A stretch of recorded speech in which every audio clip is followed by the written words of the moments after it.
여러분 안녕하세요. 씨앗쌤이에요. 자, 오늘은 2020년 대학 수학능력평가 수능 국어의 문학의 마지막 지문이죠. 현대시 지문 2편 가지고 지문을 독해하고 문제를 풀어내는 방식을 설명을 좀 해드리도록 하겠습니다. 현대시 윤동주의 바람이 불어라는 지문이랑 김기택의 새라는 시 두 개가 묶여서 출제가 43번부터 45번까지 되었었고요. 윤동주의 바람이 불어라는 시는 작년이 됐네요. 벌써 EBS 수능 완성 실전 모의고사 1차에 실려있던 지문이죠. 수능 연계 지문, EBS 교재와의 연계 지문이라고 여러분들이 보시면 되겠습니다. 현대시 두 편이 묶였고 김기택의 새라는 작품은요.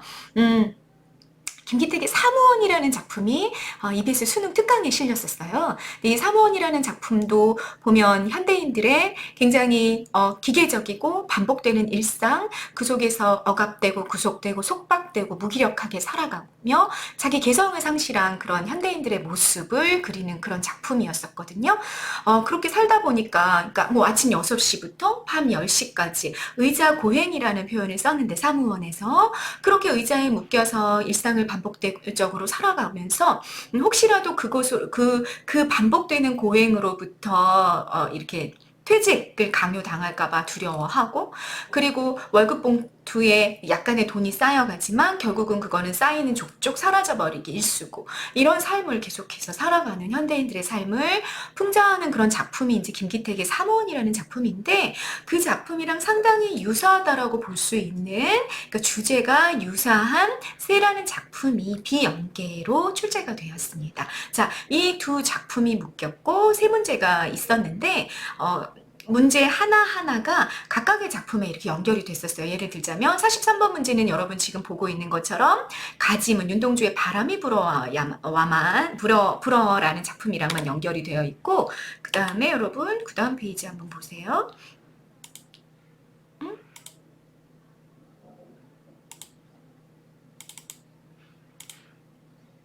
네, 다음 페이지를 보면 45번 문제 보기를 바탕으로 나를 감상한 내용에서 45번 문제 같은 경우는 나와만 연결이 되어 있는 거죠. 그리고 마지막 지문을 보시면 44번 문제만 가나와 연결해가지고 문제가 출제가 된 것을 여러분들이 확인하고 가실 수가 있습니다. 다시 말하자면 그러니까 이렇게 문제가 세 가지 문제가 있을 경우에는 문제를 먼저 보시고요. 한 작품이랑 연결되는 문제만 골라서 43번 문제는 가와 연결해가지고 문제 읽어가면서 본문 읽어가면서 풀어버리고 그리고 그 다음 페이지 45번 문제는 나만 관련되어 있구나. 보기 읽고 나와 관련해서 문제 풀어버리고 그렇게 해서 43번과 45번을 먼저 풀고 그 동안에 가나 지문을 다 읽었겠죠. 우리가 종합적인 판단을 할 수 있게 됐단 말이에요. 그리고 마지막으로 44번 문제 가나를 연결해 놓고 있는 문제를 풀어내시면 된다라는 얘기입니다. 문제 푸는 방법 어떻게 어떤 순서로 풀어야 될지 아시겠죠? 자, 그러면 우리 이제 본격적으로 지문을 읽고 문제를 풀고 하는 것들을 한번 해봅시다. 43번 가에 대한 이해로 가장 적절한 것은 하고 물어봤는데요. 1번 선택지를 먼저 읽는 거예요. 불려가는 이라는 피동 표현을 통해 자신이 처한 현실에 순응하려는 화자의 태도를 강조하고 있다 이렇게 나왔는데요. 여러분 피동 표현이 뭔지 아시죠? 잠시만요. 피동 표현 네. 피동 표현. 피동이라는 거 여러분 뭐예요? 내가 행동을 당하는 거잖아. 불다에 리가 붙어 있으니까 피동접사가 붙어 있구나. 피동 표현이라는 거는 오케이 하는 거예요.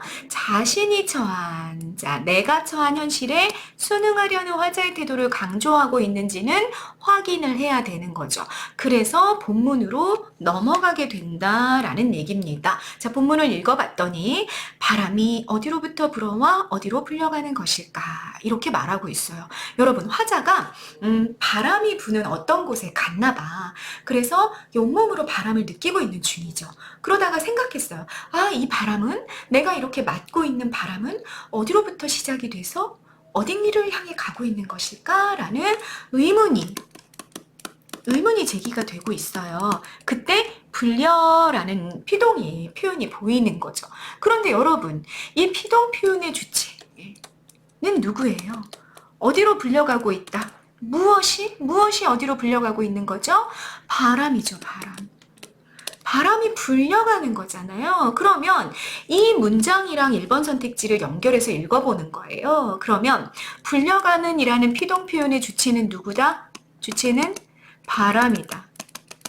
화자다? 아니다.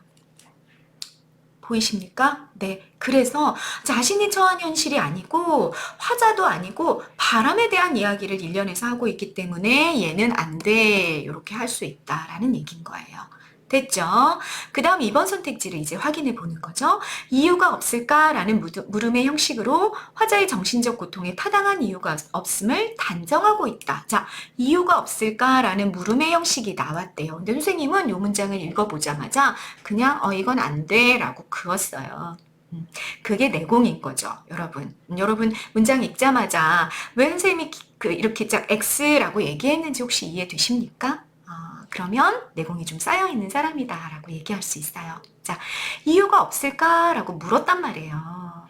그런데 2번 선택지는 뭐라고 얘기하냐면 그걸 단정이라고 표현하고 있는 거죠. 단정이라는 거는 굉장히 확고하게 말하고 있는 거잖아요. 확고하게 말하는 거랑 물음이라는 진술은 어울리나요? 안 어울리나요? 네, 잘 어울리지 않아요. 우리가 자 보세요, 여러분. 혹시 모르고 있었던 사람들이 있다면 정리해 봐야 되겠죠? 단정적인 어조다라고 이야기하면 이건 단호한 어조다라고 이야기할 수도 있고요. 이건 무엇을 통해서 만들어지냐면 뭐뭐 했다. 예를 들자면 이유가 없다. 나는 학교에 가지 않았다. 이런 식의 표현. 또는 뭐뭐 알아. 뭐뭐 해라. 라는 명령형. 이유가 뭐 없어라. 뭐 그렇게 노래하지 말아라. 이런 표현들이 굉장히 단정적이고 단호한 어조를 만들어낸다는 거죠. 이유가 없을까라는 얘기는 추측이야, 추측. 이런 것들은 여러분 무슨 어조를 만들어내냐면 돌려 말하는 방법인 거죠. 완곡한 어조를 만들어낸다. 단정적이지 않아 라고 이야기한다라는 얘기입니다. 그래서 선생님은 2번을 읽자마자 에이 단정일 수 없지 물음인데 라고 지어버렸다라는 얘기예요. 자, 관련해서 한번 시를 읽어보는 것도 좋겠죠? 바람이 부는데 내 괴로움에는 이유가 없다. 내 괴로움에는 이유가 없을까? 여기 2번 선택지 X 나와 있고요. 자, 기억 문장 2연 한번 선생님 보고 가고 싶어. 바람이 부는데 내 괴로움에는 이유가 없다. 자, 여러분 이 문장을 읽었을 때 이 사람이 지금 자기 마음에 괴로움이 있다는 얘기예요? 없다는 얘기예요? 여러분 독해 잘 하셔야 돼요. 괴로움은 있는 거야? 없는 거야? 네. 괴로움은 있어요. 괴로움은 있어. 자기 마음에 흔들림이 있어요. 마음의 흔들림. 우리가 내 마음이 막 흔들릴 때 우리가 괴롭다고 얘기하잖아요. 안정되어 있지 않고 막 요동치는 중이야. 너무너무 괴로워. 그런데 뭐를 찾을 수가 없는 거야, 이 사람이? 네. 이유가 없는 거죠. 이유를 찾을 수 없는 거야. 찾을 수가. 그러니까 바람이 부는 거, 출발점과 종착지가 어딘지 알 수 없는 바람이 불어오는데 그 바람의 흔들림으로부터 내 괴로움을 생각해 본 거야. 내 마음에도 이렇게 흔들리는 것이 있는데 바람의 출발점을 알 수 없는 것처럼 내 괴로움의 이유도 찾을 수가 없구나. 도대체 나는 왜 괴로울까? 라고 생각하기 시작했다는 얘기예요. 그리고 그것이 내 괴로움에 왜 이유가 없을까? 라는 생각으로 이어져 가고 있는 거죠. 그럼 여러분 이거잖아. 자기 내면을 바라보고 있죠. 자신의 내면을 응시하고 있는 중이야. 내 괴로움을 들여다보고 있는 중이라는 거죠. 그리고 우리는 이런 태도를 뭐라고 얘기하는 거예요? 이런 태도를, 자기를 들여다보는 태도를 우리가 뭐라 그런다? 성찰적인 태도라고 이야기하는 겁니다. 이해되시겠죠? 자, 다시 자기 내면을 들여다보거나 내 인생에 대해서 생각하거나 그러는 걸 우리 문학에서는 무슨 태도라고 말한다? 성찰적인 태도라고 말한다. 지금 이 사람이 성찰을 하고 있는 거예요. 그리고 생각하는 거지. 왜 내 마음이 계속 흔들리고 내가 괴로운데 왜 이유가 없을까? 그 생각의 결과 이렇게 나온 거야. 단 한 여자를 사랑한 일도 없다. 시대를 슬퍼한 일도 없다. 나는 내가 내 괴로움의 이유가 어떤 여성 때문일까? 근데 내가 그 어떤 여성을 사랑한 적이 없는데 그러면 시대 때문일까? 근데 나는 내가 굉장히 무기력하게 일상을 그냥 반복적으로 아무 생각 없이 살아가고 있잖아. 그러니까 내가 시대를 슬퍼한 것도 아니지. 라고 이 화자가 생각을 하고 있다라는 얘기입니다. 자, 이렇게 읽다 보니까 3번 선택지가 눈에 띄었어요. 사랑한 일과 슬퍼한 일을 병치하여. 병치는 나란히 놓다 이런 뜻이야. 그러니까 열거 또는 나열 이렇게 말할 수 있겠죠. 그럼 여러분, 단 한 여자를 사랑한 일도 없다, 시대를 슬퍼한 일도 없다 그랬으니까 이거 나열한 거, 나란히 놓은 거는 맞아요. 오케이. 화자의 개인적 불행이 시대에 대한 무관심의 원인임을 암시하고 있다. 여러분, 나열했잖아. 나열했을 때는 대등관계야. 다시 말하자면 인과관계, 원인과 결과관계는 아니다라는 얘기예요. 그래서 여러분 모두 지워야 돼. 원인이라는 말도 지워져야 된다라는 얘기가 되는 거죠. 자, 3번 선택지. 왜 지워졌는지 이해되시죠? 자, 이런 공식이 여러분들에게 머릿속으로 만들어져야 된다는 얘기야. 어떤 한 문장과 한 문장이 나열이 됐을 때 그 둘의 관계는 어떻게 된다? 뭐 특정한 접속어가 있으면 달라요. 뭐 그러나라는 접속어라든지 때문에라는 접속어가 없어. 그런 상태에서 두 개의 문장이 그냥 나열됐을 때는 두 개의 관계는 대등관계가 된다. 거기 안에 인과관계가 드러나지 않는다라는 걸 여러분이 머릿속으로 정리해 놓고 가시면 된다라는 거, 요거를 기억해 놓고 가셔라라는 얘기입니다. 됐죠? 그렇게 3번 선택지를 지우고 나서 보니까 없다 나왔네. 4번 선택지 없다 반복 보이네. 4번으로 연결하는 거죠. 없다의 반복을 활용하여 오케이. 자신의 삶과 내면을 응시? 그러네. 괴로움의 이유가 없다. 내 내면을 들여다보고 있네. 한 여자를 사랑하지도 않았고 시대를 슬퍼하지도 않았어. 야, 자기가 자기 자신한테 말하는 거야. 야, 너 여자 사랑한 적 있어? 한 여성을 정말 열정적으로 막 미친 듯이 온몸을 바쳐 사랑한 적 있어? 너 그런 적 없잖아. 그래? 너 시대를 그러면 슬퍼한 적은 있니? 지금 일제강점기인데 이 시대를 막 철저하게 슬퍼하고 막 고민하고 그래 봤어? 너 그러지도 못했잖아. 이렇게 자기 자신을 응시하면서 삶과 내면을 응시하면서 반성적인 자세, 다른 말로 하면 성찰적인 자세를 드러내고 있는 거. 이거 맞네. 답이네. 이렇게 체크할 수 있어야 된다라는 얘기죠. 됐죠? 네. 그렇게 여러분 시험 문제를 푸는 여러분들은 4번까지 오케이 했으면 5번 선택지 안 봐도 괜찮아요. 그런데 선생님은 여러분들이랑 오답 분석까지 염두에 두고 지금 보고 있는 중이니까 5번까지 보고 갈게요. 자, 봅시다. 5번. 흐르는 데와 섰다의 대비를 통해 여기는 그럼 읽어봐야 되겠다. 흐르다와 섰다는 일단 대비는 맞잖아? 두 개가 반대잖아. 흘러가는 것과 서 있는 거, 고정되어 있는 거는 대비는 오케이 그래 놓고 여러분들 본문으로 가는 거예요. 바람이 자꾸 부는데 부는데 요거는 유동성, 가변성이야. 바람은 이렇게 불어요. 내 발은 반석 위에 섰다. 섰다는 여러분 이거는 불변, 고정성이죠. 그러면 여기 두 개는 대비가 된다라는 거 우리가 읽어낼 수 있고요. 자, 5번 선택지를 이해하기 위해서는 마지막 면으로 가야겠구나. 강물이 자꾸 흐르는데 강물은 어때요? 흘러가요. 뭐랑 같아요? 바람이랑 같네. 유동, 움직이고 있고 가변, 변해가고 있는 거죠. 근데 나는 어때요? 나는 언덕 위에 섰다. 그러면 지금 반석이랑 언덕이 같은 이미지다. 보이시나요? 내 발이 반석 위에 섰다. 내 발이 언덕 위에 섰다. 그런데 강물이나 바람과는 무슨 관계다? 대비 관계구나. 왜? 뭐 때문에? 강물은 흐르고 나는 서 있고 바람은 불고 나는 서 있으니까 이게 지금 대비 관계를 이루고 있구나라는 거를 여러분 이미지의 대응과 대비는 자, 시 독해에서 여러분 별표 체크하시고요. 이미지의 대응 관계 또는 이미지의 대비 관계는 굉장히 중요하다. 잡고 가라. 라는 얘기를 지금 하고 있는 중인 거죠. 자, 대응은 뭐다? 반석과 언덕은 대응이다. 어떤 점에서 대응이다? 불변되어 있고 고정되어 있다라는 점에서 대응이다. 이 의미를 어디서 뽑았다? 서 있다라는 동사에서 뽑았다라는 얘기고요. 바람과 강물 역시 대응 관계다. 바람과 강물은 어떤 점에서 불고 흘러. 유동적이고 가변적이라는 점에서 대응이다.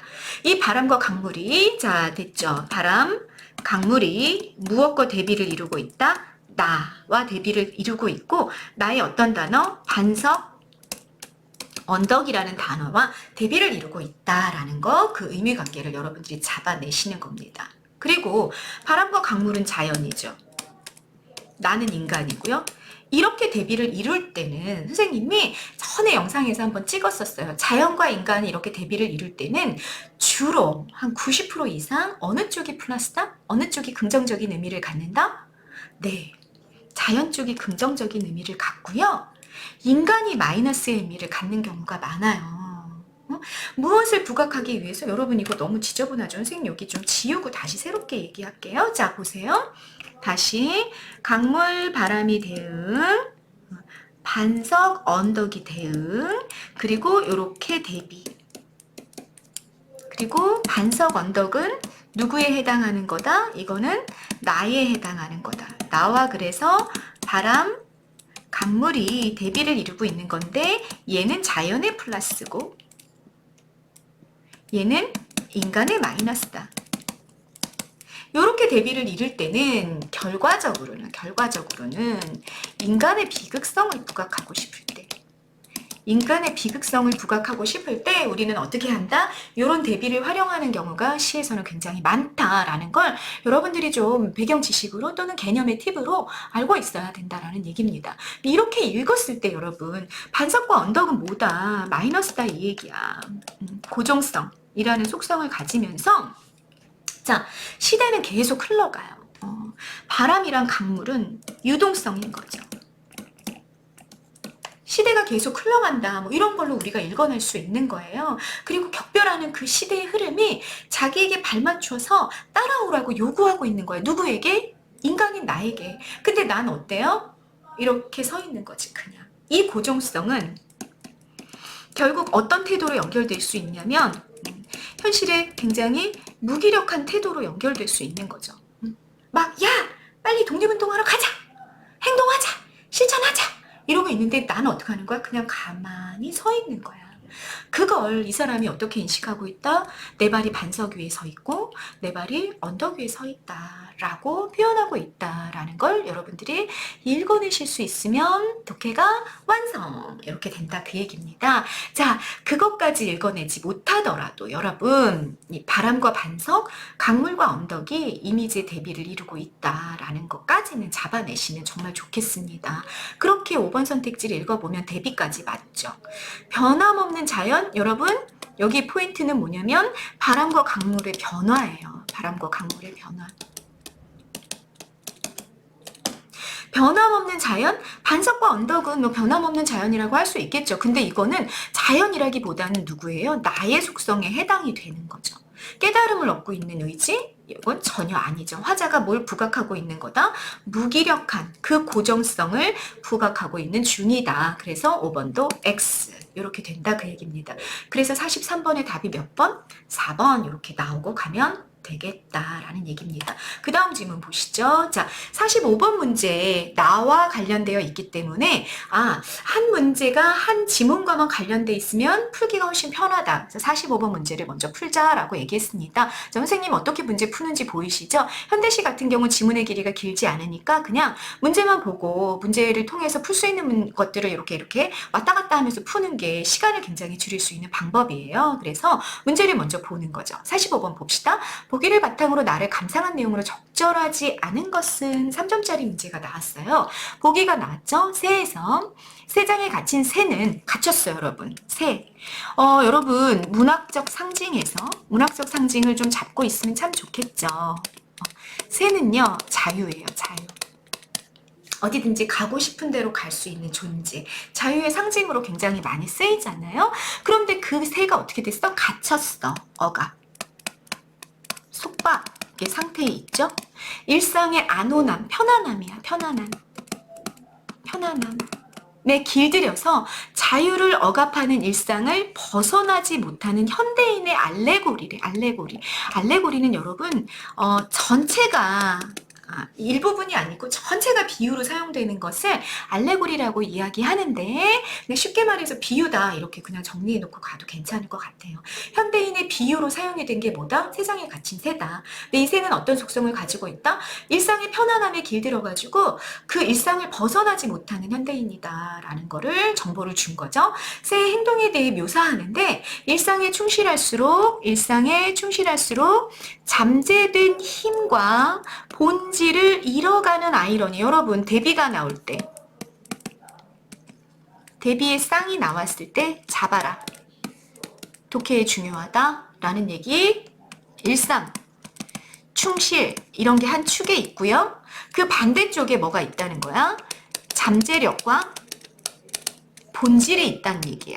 이렇게 대비가 되어 있죠. 이 문장 보이시나요? 일상에 충실함이 이렇게 올라갈수록 어떻게 해? 잠재된 힘과 본질은 잃어버려요. 이런 대비의 쌍이 보이는 거죠. 일상에 만족해.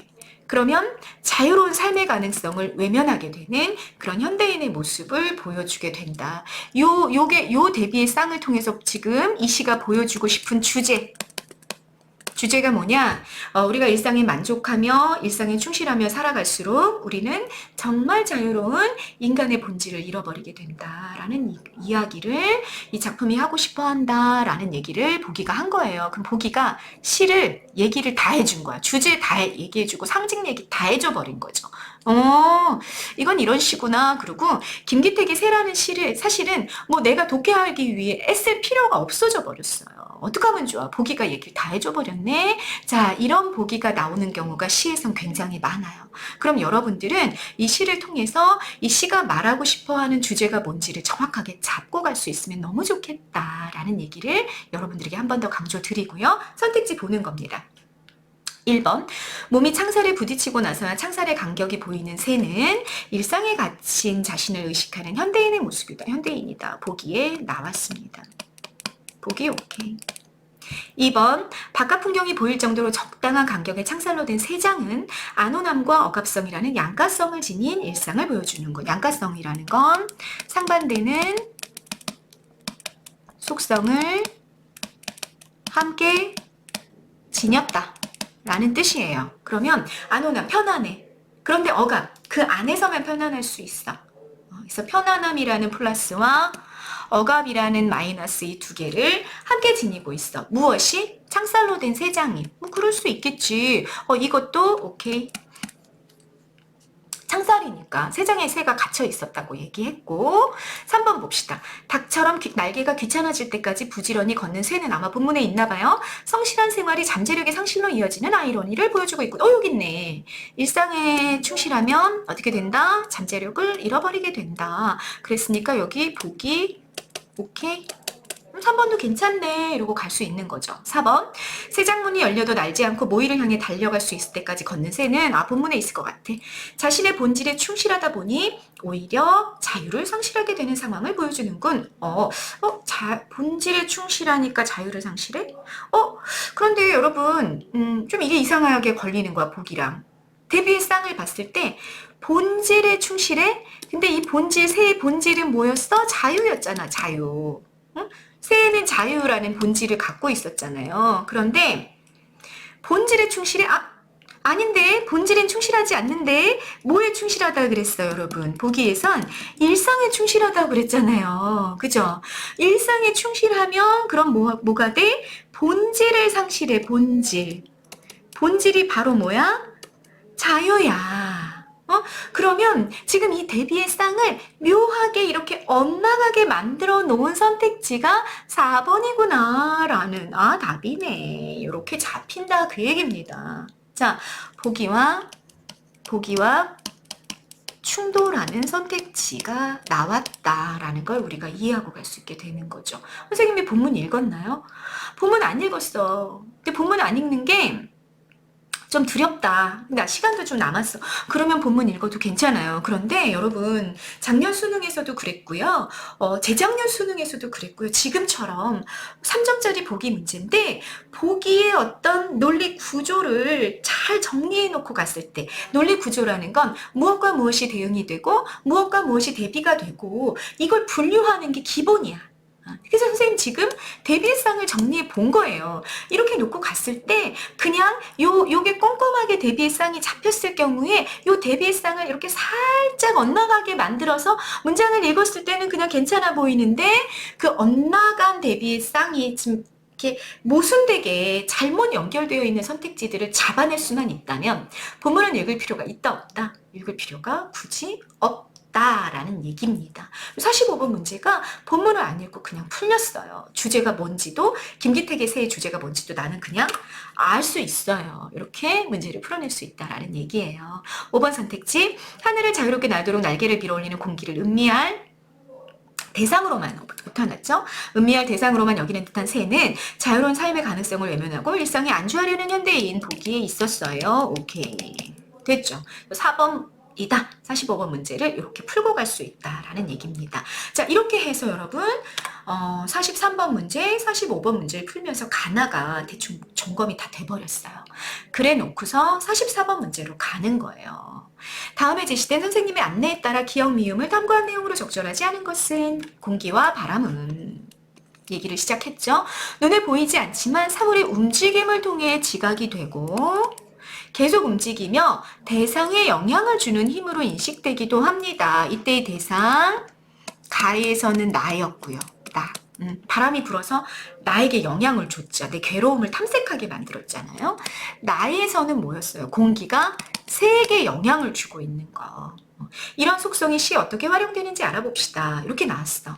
공기와 바람이 어떻게 시에서 활용이 되는지 알아보자. 이렇게 얘기하고 있어요. 그리고 1번 기억에서는 움직임이라는 바람의 속성을 괴로움이라는 내면의 흔들림을 지각하는 계기로 활용하고 있다. 바람이 부는데 내 괴로움에 이유가 없다. 바람이 부는데 바람 때문에 내 괴로움, 내 마음속의 흔들림을 지각하게 되었다. 문장 구조 괜찮네. 1번 오케이 하고 넘어가시는 겁니다. 2번 니은에서는 끊임없이 움직이는 바람의 속성을 활용해 내 발을 반석 위로 이끄는 힘을 보여주고 있다.